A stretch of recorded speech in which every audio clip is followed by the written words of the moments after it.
கரூரில் நடந்தது பெருந்துயரம், கொடுந்துயரம். இதுவரை நடக்காத துயரம், இனி நடக்கக்கூடாத துயரம். மருத்துவமனைக்கு நான் நேரில் போய் பார்த்த காட்சிகள் இன்னும் என் கண்ணை விட்டு அகலலை. கனத்த மனநிலையிலையும் துயரத்திலையும் தான் இன்னும் இருக்கேன். செய்தி கிடைச்சதும் மாவட்ட நிர்வாகத்தை முடுக்கிவிட்டு எல்லா உத்தரவுகளையும் பிறப்பித்த பின்னாலும் என்னால் வீட்டில் இருக்க முடியல.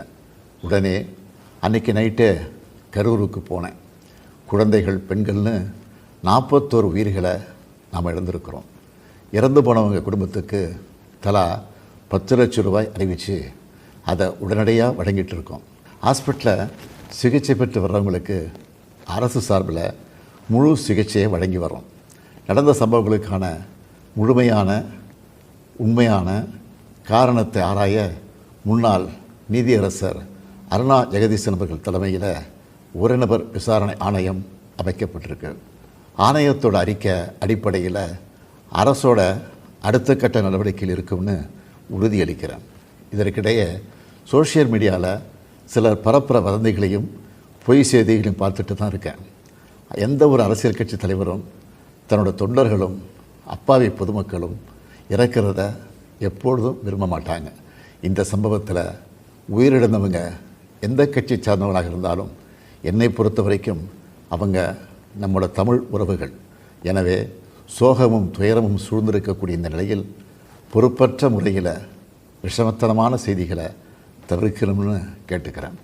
அரசியல் கட்சிகள், பொது அமைப்புகள் இது போன்ற நிகழ்ச்சிகள் நடத்தும்போது இனி வரும் காலங்களில் எத்தகைய பொறுப்போடு நடந்துக்கணும்ன்ற விதிமுறைகளை வகுக்க வேண்டியது நம்ம எல்லோருடைய கடமை.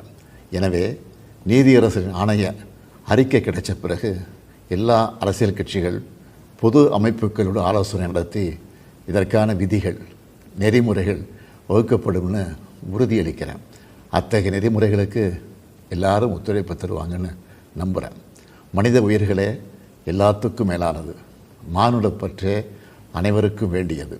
அரசியல் நிலைப்பாடுகள், கொள்கை முரண்பாடுகள், தனி மனித பகைகள்னு எல்லாத்தையும் விலக்கி வச்சுட்டு எல்லாரும் மக்களுடைய நலனுக்காக சிந்திக்கணும்னு கேட்டுக்கிறேன்.